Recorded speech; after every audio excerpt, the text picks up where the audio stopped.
Safar merupakan bulan kedua dalam hitungan kalender Hijriyah. Di bulan Safar terdapat sejumlah peristiwa penting dan bersejarah yang terjadi bagi umat Islam. Di antaranya ialah kisah 3 sahabat Nabi Muhammad yang masuk Islam atau menjadi mu'alaf. 3 sahabat Nabi yang masuk Islam di bulan Safar tersebut ialah Amr bin Ash, Khalid bin Walid, dan Utsman bin Talha. Sejumlah sejarawan bahkan membuat judul khusus untuk membahas proses 3 sahabat ini menjadi seorang Muslim. Awal mula kesadaran Amr bin Ash adalah ketika ia bertemu dengan Raja Najasyi untuk melakukan diplomasi agar sang raja mau mengusir umat Muslim yang hendak berlindung di negerinya. Dalam pertemuan itu Amr mendapat perenungan yang akhirnya membuatnya tertarik untuk menjadi mu'alaf.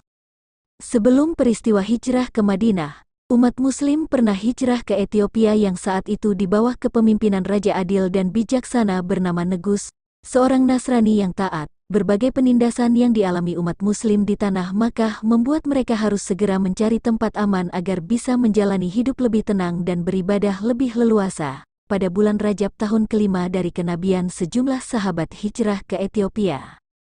Saifur Rahman Al-Mubarakpuri melaporkan, jumlah umat Muslim yang hijrah ke Ethiopia saat itu sebanyak 16 orang, yang terdiri dari 12 laki-laki dan 4 perempuan. Rombongan ini dipimpin oleh Utsman bin Affan.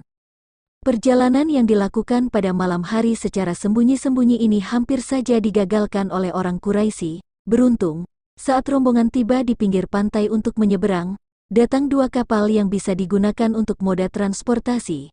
Ketika orang Quraisy sudah tiba di pantai, rombongan Muslim sudah jauh bertolak. Sesampainya di Ethiopia, mereka mendapat perlakuan baik dari penduduk setempat dan dibiarkan untuk menetap di sana.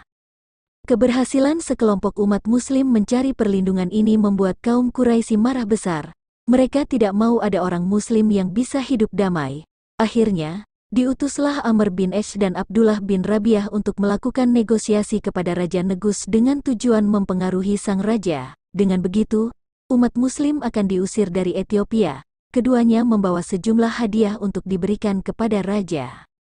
Sesampainya di istana, keduanya menemui sang raja dan berkata, "Wahai Tuan Raja, mereka orang Islam yang datang ke negeri ini sebenarnya hanya orang-orang bodoh yang telah banyak melakukan keonaran di negeri sendiri.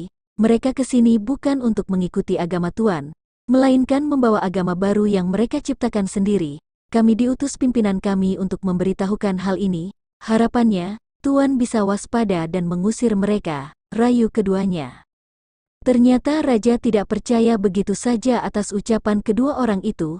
Untuk mendapat informasi yang berimbang, raja mengundang perwakilan umat Muslim untuk menyampaikan fakta sebenarnya. Ditunjuklah Ja'far bin Abu Thalib untuk menjadi juru bicara umat Muslim. Saat raja bertanya status kelompoknya di Makkah, Ja'far menjawab begini. "Dulu kami adalah orang-orang jahiliyah yang menyembah berhala, hingga kemudian Allah mengutus seorang nabi untuk membimbing kami ke jalan yang benar. Berhala-berhala itu akhirnya kami tinggalkan. Bersamaan dengan itu, kami juga diajari nilai-nilai moral kehidupan yang baik, meninggalkan ajaran-ajaran masa lalu yang bobrok."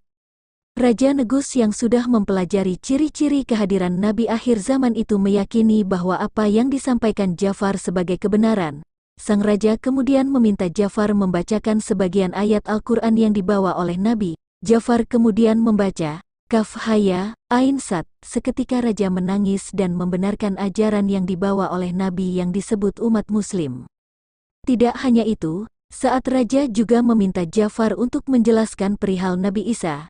Ja'far menjelaskan sesuai dengan pandangan agama Islam, yaitu Isa sebagai nabi sekaligus rasul, bukan Tuhan. Lagi-lagi, raja mengiyakan dan semakin memperkuat keberpihakannya kepada umat Muslim. Sejak saat itu, raja mengusir 2 delegasi orang Quraisy tadi dan mengembalikan seluruh hadiah yang sudah mereka berikan. "Wahai Amr, celaka kamu, patuhlah padaku dan ikuti Muhammad, sungguh ia berada dalam kebenaran. Mereka yang menentangnya akan bernasib sama seperti Fir'aun ketika melawan Musa," kata sang raja. Peristiwa ini sangat terngiang di benak Amr dan membuatnya memeluk Islam, tapi masih ia sembunyikan status agamanya agar tidak diketahui orang Quraisy. Hingga pada tahun ke-8 Hijriyah, bersama Khalid bin Walid dan Utsman bin Talha, menemui Rasulullah untuk secara terang-terangan dan menjadi seorang Muslim.